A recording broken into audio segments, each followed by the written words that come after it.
Marcus had been standing at the same post for 3 years. Every morning at dawn, he would walk through the castle gates, adjust his uniform, and take his position at the eastern watchtower. The routine never changed. Check the horizon for approaching travelers, inspect the castle walls for any damage, and maintain a vigilant watch throughout his 12-hour shift. The kingdom of Aldermere was peaceful now, but it hadn't always been this way. Just 5 years ago, the realm had been torn apart by civil war. Brothers fought against brothers, and the royal family had barely managed to hold on to their throne. Marcus had joined the royal guard during those dark times, when every shadow could hide an enemy and every stranger might be an assassin. On this particular morning, the autumn air was crisp and clear. Marcus could see for miles across the rolling hills that surrounded the castle. The harvest season was ending, and farmers were bringing their crops to the market towns. Merchant caravans moved slowly along the main roads, their wagons heavy with goods. Everything seemed normal and peaceful. Marcus came from a simple farming family in the northern provinces. His father had worked the same plot of land for 40 years, growing wheat and barley to feed the local village. When the Civil War began, soldiers from both sides had taken most of their crops, leaving barely enough for the family to survive the winter. Marcus had watched his younger sister grow thin from hunger, and his mother had cried herself to sleep many nights. That was when Marcus made his decision. He would join the Royal Guard and earn steady pay to send home to his family. The training had been brutal. 6 months of sword work, archery practice, and learning the complex protocols of castle security. Many young men had quit during those first few weeks, unable to handle the physical demands and strict discipline. But Marcus had endured. He thought of his family every time his muscles ached from training. He pictured his sister's face every time the drill sergeant screamed at him. And when he finally earned his position as a sentry, he felt proud for the first time in his life. He was protecting something important, something bigger than himself.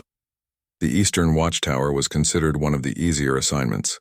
It faced the main road that led to the capital city, so most of the traffic was predictable. Merchants, farmers, and occasional messengers made up the usual parade of travelers. The real danger was thought to come from the western borders, where bandits and remnants of the rebel army still caused problems.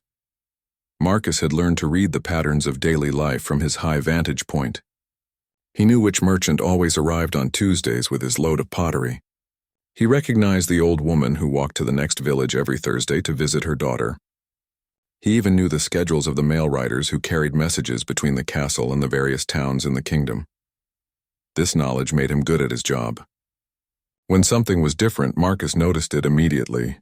A stranger on the road, an unusual gathering of people, or even a change in the normal timing of regular travelers could signal potential trouble. His superiors had commended him twice for his attention to detail and his reliable reports. The pay was modest but steady. Marcus sent most of his earnings home to his family, keeping only enough for his basic needs at the castle. He lived in the guards' quarters with 30 other men, sharing simple meals and spending his free time maintaining his equipment or writing letters home. It was not an exciting life, but it was honorable work that served a greater purpose. His fellow guards often complained about the boring nature of sentry duty. They wanted action and adventure, hoping to be assigned to patrol units or special missions. Marcus understood their feelings, but he found satisfaction in his routine responsibilities. Every quiet day meant the kingdom was safe. Every peaceful sunset meant families could sleep without fear. The Civil War had taught him the value of peace. He had seen burned villages and empty farms. He had walked past graves of young men who had died for causes they barely understood. The steady routine of sentry duty was not boring to Marcus. It was proof that the kingdom was healing. As the morning progressed, Marcus checked his equipment as he did every few hours. His sword was sharp and properly oiled. His bow was strung and ready, with a full quiver of arrows within easy reach. His horn, used to signal alerts to the castle, hung securely at his side. Everything was in perfect order, just as it should be. The sun climbed higher and Marcus began to see the usual morning traffic on the road below. A farmer's cart loaded with vegetables headed toward the castle kitchens. 2 women walking together, probably going to the weekly market in the town just beyond the castle walls. A young boy driving a small flock of sheep to pasture in the fields to the south. Marcus made mental notes of each traveler, as he had been trained to do. Nothing seemed unusual or threatening. The kingdom's recovery from the Civil War had brought a return to normal daily life, and Marcus took pride in being part of the system that protected this peace. He thought about his family as he often did during the quiet hours of his watch. His last letter from home had brought good news. His sister was healthy and had learned to read from the village priest. His parents had managed to plant a full crop this year, with enough seed saved from the previous harvest. The steady money Marcus sent home had helped them rebuild their small farm and restore their modest way of life. The morning hours passed slowly but peacefully. Marcus maintained his vigilant watch, scanning the horizon and noting the movements of people on the roads below. This was his duty, his contribution to the security and stability of the kingdom. He performed it with the same careful attention he brought to every aspect of his service as a royal sentry. As midday approached, Marcus prepared for the busiest part of his watch. The afternoon hours usually brought the most traffic as people completed their morning tasks and traveled to conduct business or visit family and friends. He adjusted his position slightly to get the best view of all the approaching roads, ready to observe and report anything unusual that might threaten the peace of the kingdom he had sworn to protect. The afternoon brought its usual steady stream of travelers along the main road. Marcus watched a group of pilgrims making their way to the ancient monastery in the mountains beyond the kingdom's borders.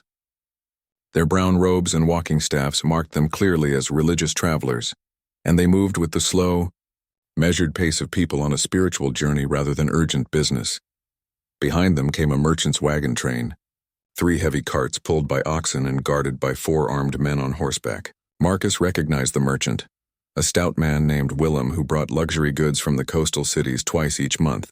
The guards were necessary because bandits still operated in some of the remote areas, preying on wealthy traders who carried valuable cargo. Marcus made his regular notes in the logbook that every sentry was required to maintain. The time, the number of travelers, their apparent purpose, and any unusual observations. His handwriting had improved considerably since joining the guard. The captain had insisted that all sentries learn to write clearly, since their reports might be read by senior officers or even members of the royal court. The peaceful routine was interrupted by a commotion in the courtyard below. Marcus looked down to see a group of young nobles practicing swordplay under the instruction of the castle's weapons master. Their laughter and playful competition echoed off the stone walls as they learned the skills they would need as future leaders and protectors of the realm. Among them was Prince Adrian, the king's younger son. At 17, he was eager to prove himself worthy of the family name and the responsibilities that would come with his royal birth. Marcus had seen the prince many times during weapons practice and had noticed his natural talent with a sword. The boy was quick and strong, but more importantly, he seemed to understand that his skills were meant to serve others rather than simply display his own abilities. The prince's older brother, Crown Prince Edmund, was away at the northern fortress, learning military strategy from the kingdom's most experienced generals. When Edmund returned in a few months, he would take command of a regiment and begin his preparation to eventually rule the kingdom. The royal family believed in earning leadership through service and competence, not simply inheriting it through birthright. Marcus respected this approach. During the Civil War, he had seen too many nobles who believed their titles alone made them worthy of command. Those men had led good soldiers to unnecessary deaths through their arrogance and incompetence. The current royal family understood that true leadership required wisdom, courage, and genuine concern for the people they served. As the afternoon progressed, Marcus noticed storm clouds gathering on the western horizon. The weather had been unusually mild for autumn, but it looked like the first serious storm of the season was approaching. He would need to secure his equipment and prepare for a potentially difficult night watch if the storm reached the castle. The changing weather seemed to affect the mood of the travelers on the road below. People moved with more urgency, trying to reach their destinations before the storm arrived. Farmers hurried their livestock toward shelter, and merchants whipped their horses to move their wagons faster along the muddy roads. Marcus thought about the soldiers who would be on patrol duty if the storm hit. They would have to continue their rounds regardless of wind and rain, maintaining security around the castle's outer walls and checking the various gates and entrances. Sentry duty in the tower was preferable to ground patrol during bad weather, but it came with its own challenges when visibility was reduced by rain and darkness. A messenger arrived at the castle gates just as the first drops of rain began to fall. Marcus recognized him as one of the royal couriers, identifiable by his distinctive blue and gold uniform and the official seal displayed on his horse's bridle. The man rode with the urgency that marked important official business, probably carrying dispatches from one of the kingdom's regional governors or military commanders. The messenger was quickly admitted through the gates, and Marcus watched him dismount and hurry toward the main castle building. Important messages were always delivered immediately to the king's private secretary, who would determine whether they required the monarch's immediate attention or could wait until the regular morning briefing. Marcus had learned to read the subtle signs that indicated the level of urgency in official communications. A single messenger usually carried routine reports or requests for supplies and reinforcements. Multiple messengers arriving close together suggested more serious news that required rapid coordination between different parts of the kingdom. Emergency signals, like the lighting of beacon fires on distant hilltops, indicated immediate danger that required military response. Today's single messenger most likely carried routine business, but Marcus made a careful note in his logbook anyway. During the Civil War, intelligence about enemy movements had often arrived through seemingly innocent communications, and sentries had been trained to record everything that might later prove significant. The rain began falling steadily, and Marcus pulled his woolen cloak tighter around his shoulders. The watchtower provided some protection from the wind, but rain could still blow in through the open observation windows. He would remain at his post regardless of the weather, as would sentries at all the other towers around the castle's perimeter. Below in the courtyard, the young nobles had ended their sword practice and hurried inside to avoid getting soaked. Their instructors followed, carrying the practice weapons that would be cleaned and stored until the next training session. The castle's daily routine continued despite the changing weather, adapted to the natural rhythms of the seasons. Marcus checked his equipment again, making sure everything was protected from the rain. His bowstring was stored in a waterproof pouch, and his sword was kept dry beneath his cloak. The horn used for signaling alerts was designed to work in all weather conditions, and Marcus tested it quietly to ensure it would produce a clear, loud sound if needed. The storm intensified as evening approached, but Marcus maintained his vigilant watch. The road below was nearly empty now, as travelers had either reached shelter or decided to wait out the weather before continuing their journeys. Only the most urgent business would bring people out in conditions like these.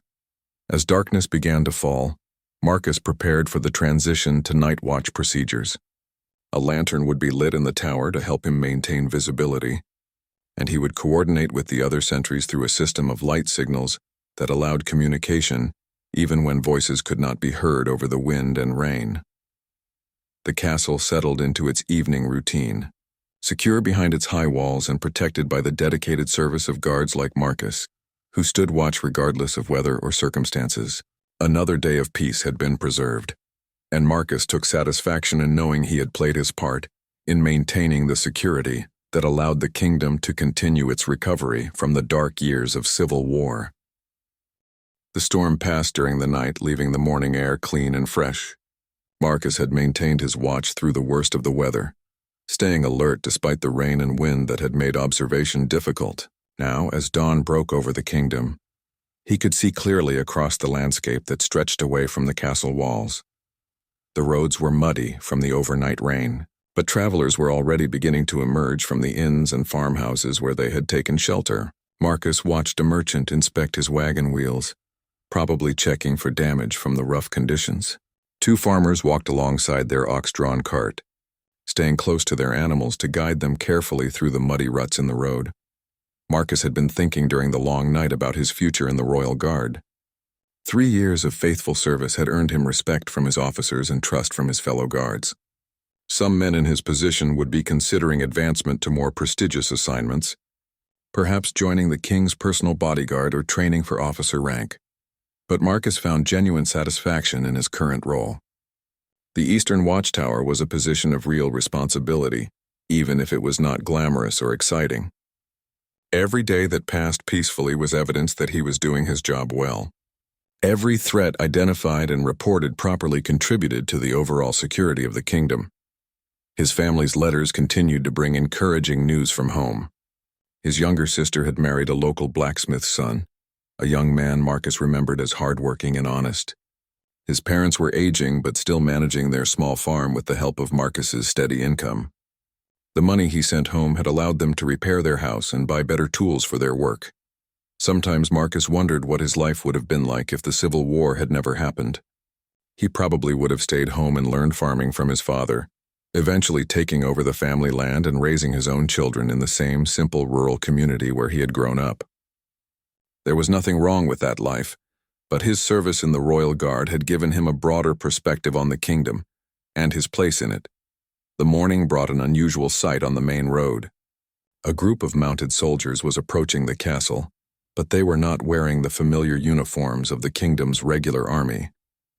Marcus studied them carefully through his looking glass, trying to identify their unit and purpose. They rode with military discipline, maintaining proper formation and moving at a steady pace that suggested official business rather than urgency. As they came closer, Marcus could see that their equipment was travel-worn but well-maintained. These were experienced soldiers returning from an extended mission rather than fresh troops heading out on patrol.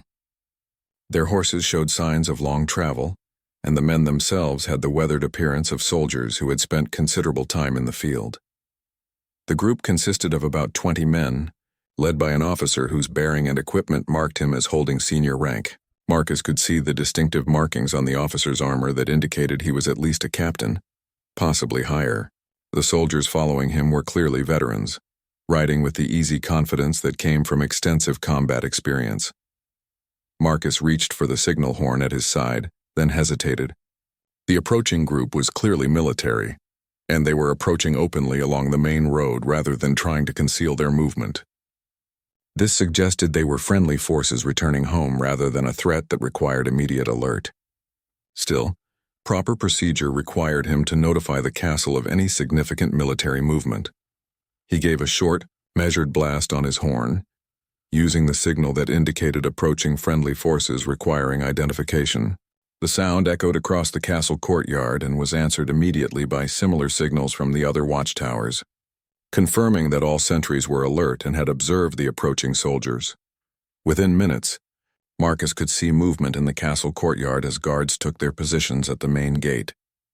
The officer of the guard emerged to observe the approaching soldiers and determine the proper response. Everything was proceeding according to established protocol, exactly as Marcus had been trained to expect. The mounted soldiers reached the castle gates and halted in perfect formation. Their leader dismounted and approached the gate guards, clearly preparing to identify himself and state his business. Marcus watched this interaction carefully, ready to signal an alert if anything seemed wrong or threatening. Even from his elevated position, Marcus could see that the conversation at the gate was proceeding normally. The officer was presenting credentials, probably official orders or dispatches that would verify his identity and authority. The gate guards were following proper procedures, examining the documents and asking appropriate questions before allowing entry. After a few minutes of discussion, the castle gates opened and the mounted soldiers rode into the courtyard. Marcus could see castle personnel emerging to greet them, including senior officers who would debrief the returning unit and receive their reports. This was clearly a routine return from an extended mission, not an emergency or unexpected crisis. Marcus made detailed notes in his logbook, recording the time of arrival, the approximate size of the unit, and his observations about their equipment and condition. These records would be reviewed by his superiors and might prove valuable for understanding military movements and scheduling throughout the kingdom. The soldiers were dismounting in the courtyard and beginning to tend to their horses. Marcus could see that both men and animals were tired from long travel, but they maintained military discipline even in their obvious relief at reaching home. They moved with the efficiency of veterans who had worked together for an extended period, each man knowing his responsibilities without need for detailed orders. The officer who had led the group was now speaking with the castle's senior staff, probably providing a preliminary report on their mission. Marcus knew that detailed briefings would follow later, when the officer had time to rest and prepare comprehensive, written reports on everything his unit had observed and accomplished during their time away from the castle. This was how the kingdom maintained its security and stability. Experienced soldiers carried out missions in distant regions, gathered intelligence about potential threats, and returned to share their knowledge with senior commanders. The information they brought back would influence future military planning and help identify areas that required additional attention or resources. Marcus continued his watch as the morning progressed, observing the normal patterns of traffic on the roads while keeping part of his attention on the activity in the castle courtyard. The returning soldiers were being assigned quarters in the visitors section of the guards' barracks, and their horses were being cared for in the castle stables. By midday, the immediate excitement of the soldiers' arrival had settled into routine. Marcus could see that the unit's officer had been escorted to the main castle building, probably for meetings with senior commanders, and possibly even with members of the royal court. The common soldiers were resting and cleaning their equipment, taking advantage of the security and comfort of the castle after what had obviously been a challenging mission. The afternoon passed quietly after the morning's excitement. Marcus maintained his usual vigilant watch, but his mind kept returning to the soldiers who had arrived that morning. Something about their leader had seemed familiar, though Marcus could not immediately place where he might have seen the man before. The officer had carried himself with the confidence and authority that came from years of military service and successful command experience. As evening approached, Marcus was surprised to see unusual activity in the castle courtyard. Torches were being lit earlier than normal, and he could see servants hurrying between buildings with what appeared to be preparations for some kind of special event. The castle's daily routine was normally very predictable, so this increased activity suggested something important was happening. Word traveled quickly through the castle's community of guards and servants. Marcus learned from the relief sentry who would take over his watch that the returning officer was actually Colonel Sir Garrett Blackwood, a legendary figure in the kingdom's military history. The man had served with distinction during the Civil War and had spent the last 2 years on a secret diplomatic mission to negotiate treaties with neighboring kingdoms. Marcus finally understood why the officer had seemed familiar. He had seen Colonel Blackwood before, during the darkest days of the Civil War when the royal forces had been desperately fighting to maintain control of the kingdom.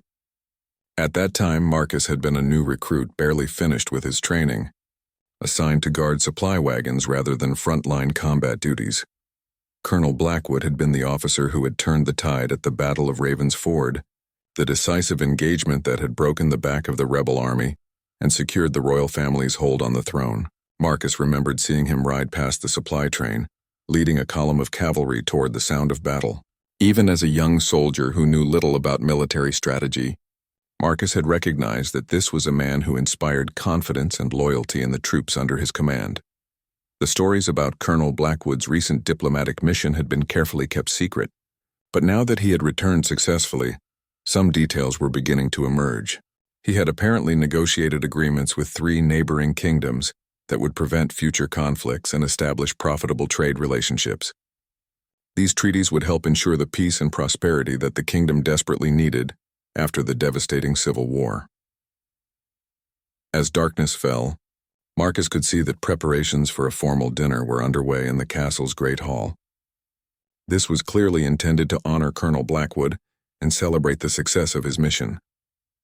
The king himself would probably preside over the dinner, along with senior military officers and important nobles from throughout the kingdom. Marcus felt privileged to be witnessing this historic moment, even from his distant watchtower. The kingdom's recovery from the Civil War had required not just military victory but also skilled diplomacy to prevent future conflicts. Colonel Blackwood's successful mission represented a major step toward the lasting peace that everyone hoped would allow the realm to heal and prosper. The dinner celebration continued late into the night, with music and laughter drifting up from the great hall to Marcus's position in the watchtower. He maintained his vigilant watch throughout the festivities, knowing that security was especially important during large gatherings when many important people were concentrated in one location.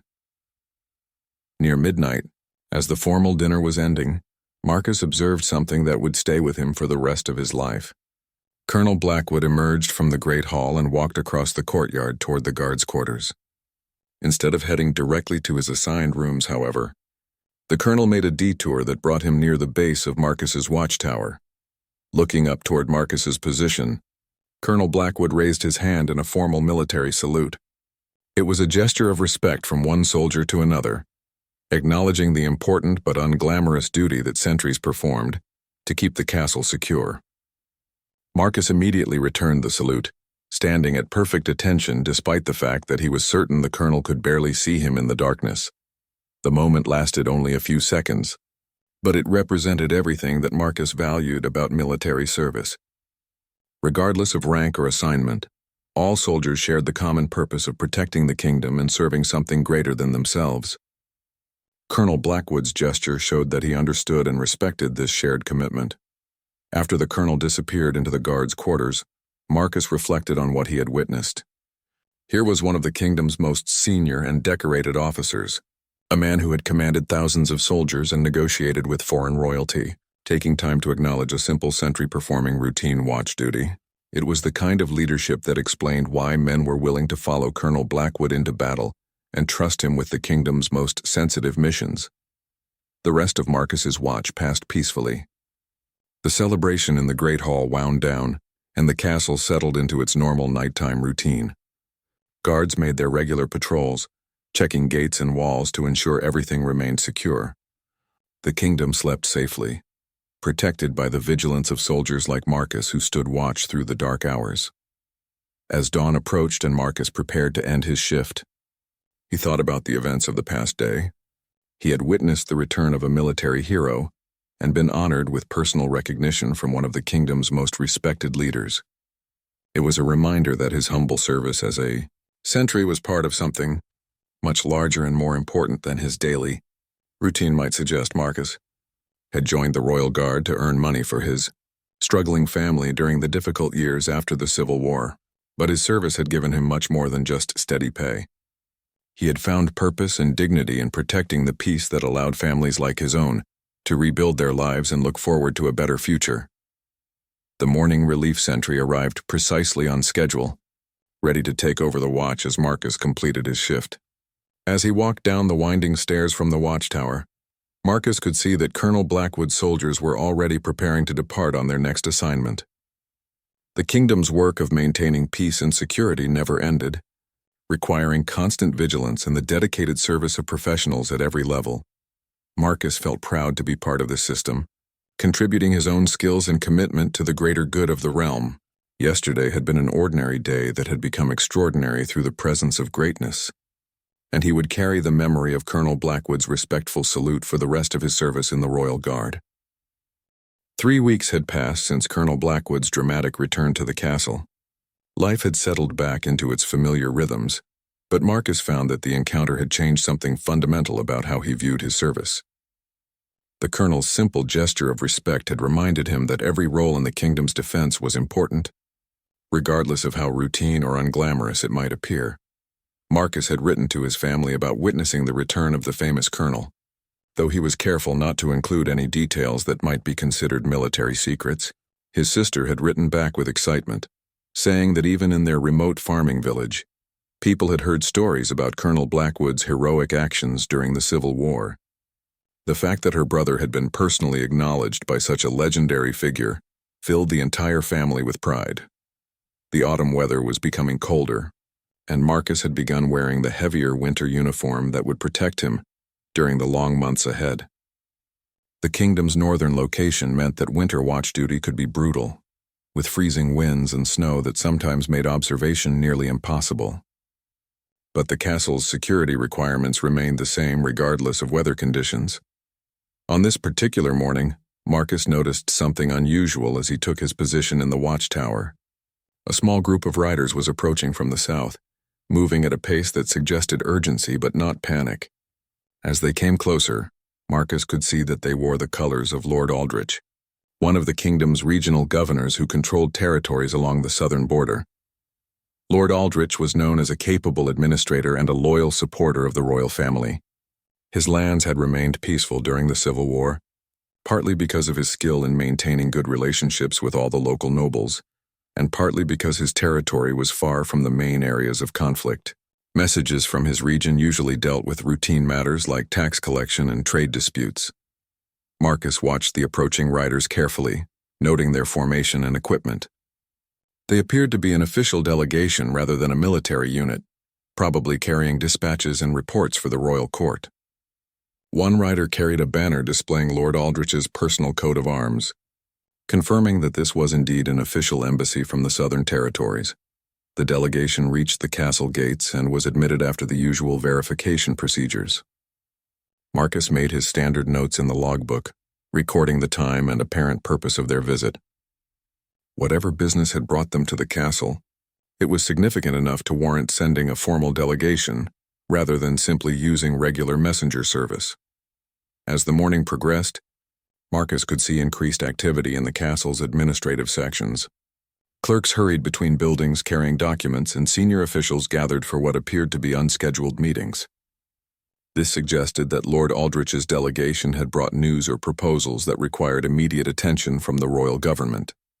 Marcus had learned to read these subtle signs during his years of service.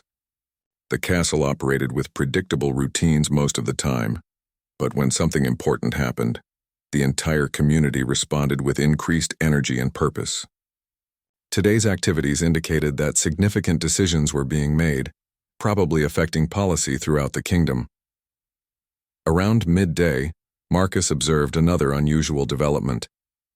Colonel Blackwood emerged from the main castle building and walked across the courtyard toward the stables.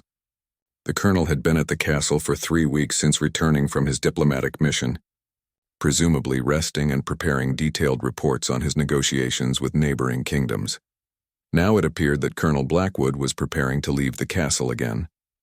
His personal aide was supervising the loading of supplies and equipment onto pack horses, suggesting preparation for another extended mission. Marcus wondered whether this new assignment was related to whatever news Lord Aldrich's delegation had brought from the Southern Territories. Within an hour, Marcus's speculation was confirmed. A group of mounted soldiers began assembling in the courtyard, clearly preparing to depart under Colonel Blackwood's command. These were not the same men who had returned with the colonel 3 weeks earlier. Instead, they appeared to be fresh troops selected specifically for whatever mission lay ahead. Marcus watched the preparations with professional interest. The soldiers were checking their weapons and equipment with the methodical care that indicated serious business rather than routine patrol duty. Each man carried supplies for extended travel, including cold weather gear that suggested they might be heading toward the kingdom's mountainous northern regions. Colonel Blackwood himself appeared in the courtyard, wearing traveling clothes and carrying the personal weapons that marked him as a field commander, preparing for active service. His bearing was calm and confident, showing no signs of concern about whatever challenges his new mission might present. The soldiers under his command visibly straightened when he appeared, displaying the respect and trust that his reputation commanded. The departure preparations continued throughout the early afternoon. Marcus could see that this was not a hastily organized mission, but rather a carefully planned operation that had probably been under consideration for some time. The timing of the mission's launch, so soon after Lord Aldrich's delegation arrived, suggested that events in the Southern Territories had triggered the need for immediate military intervention. As evening approached, the mounted column was ready to depart. Colonel Blackwood conducted a final inspection of his troops and equipment, checking every detail to ensure that nothing had been overlooked. The soldiers sat motionless on their horses, waiting for the command that would begin their journey into whatever dangers awaited them. Before mounting his own horse, Colonel Blackwood looked around the courtyard as if fixing the scene in his memory. His gaze swept across the castle walls and towers, lingering for a moment on Marcus's watchtower. Once again, the colonel raised his hand in a brief salute toward Marcus's position, a gesture that was barely visible in the gathering darkness. Marcus immediately returned the salute, standing at rigid attention until the colonel had mounted his horse and taken his place at the head of the column. The gesture meant even more this time, because it came just before the colonel departed on what was clearly a dangerous mission. In acknowledging the sentry's service, Colonel Blackwood was recognizing the interconnected nature of all military duty. The column moved out through the castle gates in perfect formation, their horses' hooves echoing off the stone walls as they passed beneath the great arch. Marcus watched until they disappeared into the darkness beyond the outer walls, heading south toward whatever crisis required the immediate attention of the kingdom's most experienced military commander. As the sound of hoofbeats faded into the distance, Marcus reflected on what he had witnessed. Once again, he had been present at a moment of historical significance.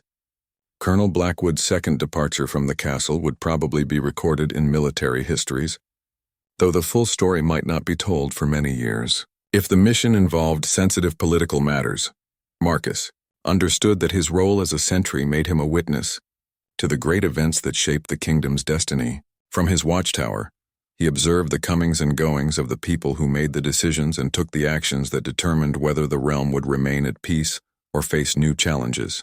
It was a privilege that came with the responsibility of faithful service. Winter had settled over the kingdom with unusual severity.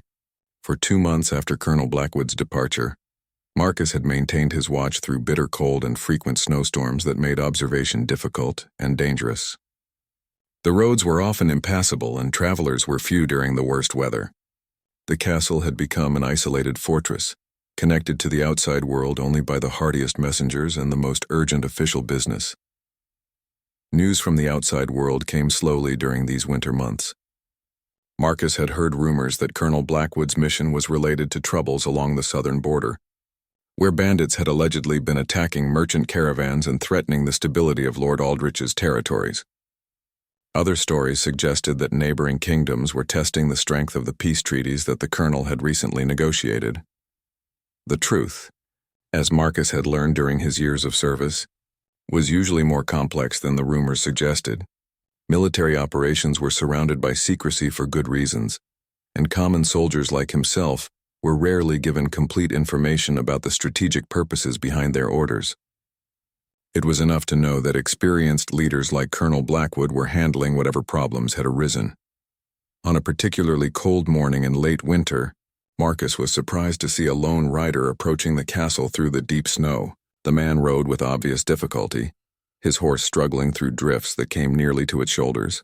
As he came closer, Marcus could see that both rider and mount showed signs of extreme exhaustion from what must have been a grueling journey through the worst weather conditions. The rider wore the distinctive uniform of a royal messenger, but his appearance was so altered by weather and fatigue that Marcus almost failed to recognize the official markings. Ice hung from the man's beard and his cloak was frozen stiff with accumulated snow and frost. His horse moved with the mechanical determination of an animal pushed beyond its normal limits, but still responding to its rider's will. Marcus immediately sounded the alert signal on his horn, using the specific pattern that indicated an arriving messenger with urgent dispatches. The sound echoed across the snowy courtyard and was answered by similar signals from the other watchtowers. Within minutes, guards appeared at the castle gates, ready to assist the exhausted messenger and receive whatever critical information he carried.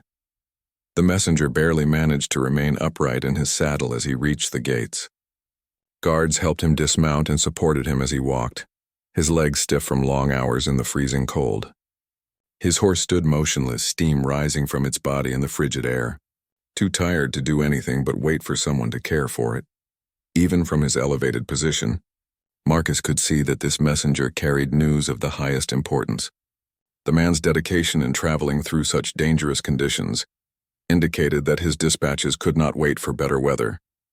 Whatever information he brought was urgent enough to risk life and limb to deliver quickly. The messenger was escorted immediately into the castle's main building, probably taken directly to the king's private chambers regardless of the early hour. His horse was led carefully toward the stables, where it would receive the best possible care after its heroic journey through the winter storms. Marcus maintained his vigilant watch as the morning progressed, but his attention was divided between observing the approaches to the castle and wondering about the news the messenger had brought. The unusual activity in the courtyard below suggested that senior officials were being summoned for emergency meetings, probably to discuss whatever crisis had developed in the outside world. By midday, Marcus could see clear signs that major decisions were being made. Servants hurried between buildings carrying sealed documents, and horses were being prepared in the stables. The castle's usually predictable routine had been replaced by the focused energy that accompanied preparation for significant action. The mystery was partially resolved when Marcus observed a familiar figure emerging from the main castle building. Colonel Blackwood walked across the courtyard with the purposeful stride that Marcus remembered from his previous departures. The colonel was clearly preparing for another mission. But this time he moved with even greater urgency than before. What happened next surprised Marcus more than anything he had witnessed during his years of service. Instead of heading toward the stables or the guards' quarters, Colonel Blackwood walked directly toward the base of Marcus's watchtower. The colonel climbed the winding stone steps that led to the observation platform, something that Marcus had never seen any senior officer do before. Marcus stood at rigid attention as Colonel Blackwood reached the top of the tower and stepped onto the small platform where the sentry maintained his watch. The colonel was breathing heavily from the climb, and Marcus could see lines of fatigue and concern etched on his weathered face. Whatever news the messenger had brought, it had clearly presented the colonel with a serious challenge. "Sentry," Colonel Blackwood said formally, "I want to thank you personally for your faithful service to the kingdom. Your vigilance and dedication represent the best qualities of our military forces." Marcus remained at attention, too stunned to respond immediately. He had never expected to have a personal conversation with such a senior officer, especially under these obviously critical circumstances. Colonel Blackwood continued, "The messenger brought word that our southern territories are under attack by a large force of bandits and mercenaries. Lord Aldrich's militia has been overwhelmed, and several towns have fallen to the raiders. The king has ordered me to take a strong force south immediately to restore order and protect our people." The colonel paused, looking out over the snow-covered landscape that stretched away from the castle walls. "This may be the most challenging mission I have ever undertaken. The enemy is numerous and well-equipped, and winter conditions will make military operations extremely difficult, but our people are counting on us to protect them, and we will not fail in that duty." Marcus found his voice and responded with the formal acknowledgement required when receiving information from a superior officer. "Yes, sir. The kingdom's defenders will meet whatever challenges arise." Colonel Blackwood smiled slightly at Marcus's response. "Exactly right, Sentry. Whether we serve in watchtowers or lead cavalry charges, we all share the same commitment to protecting this realm and its people. Your faithful watch here is just as important as any battlefield heroics." The colonel turned to leave, then stopped and faced Marcus again. "If I do not return from this mission, I want you to know that soldiers like you give me confidence that the kingdom will endure whatever trials it faces. Good men performing their duties faithfully are the foundation of everything we fight to preserve." With that, Colonel Blackwood descended the tower stairs and strode across the courtyard toward the stables, where his troops were assembling. Marcus watched from his elevated position as the colonel mounted his horse and took command of a force that was larger and more heavily armed than his previous expeditions. The column moved out, through the castle gates with military precision, disappearing into the snowy landscape as they began their dangerous journey south. Marcus remained at his post, deeply moved by the colonel's unexpected visit and personal words of appreciation. As the day progressed and evening approached, Marcus reflected on the extraordinary encounter. Colonel Blackwood had taken time from his urgent preparations to personally acknowledge a simple sentry's service. The gesture revealed the character that had made him a legendary leader and explained why soldiers were willing to follow him into the most dangerous situations. Marcus understood that he had witnessed something that would stay with him for the rest of his life. The colonel's visit had transformed his understanding of military service and his own role in protecting the kingdom. From that day forward, Marcus would see his duties not just as routine tasks but as essential contributions to the larger mission of defending everything that made their civilization worth preserving. The winter night settled over the castle as Marcus continued his faithful watch, knowing that somewhere in the darkness to the south, Colonel Blackwood was leading brave soldiers into battle to protect their homeland and its people.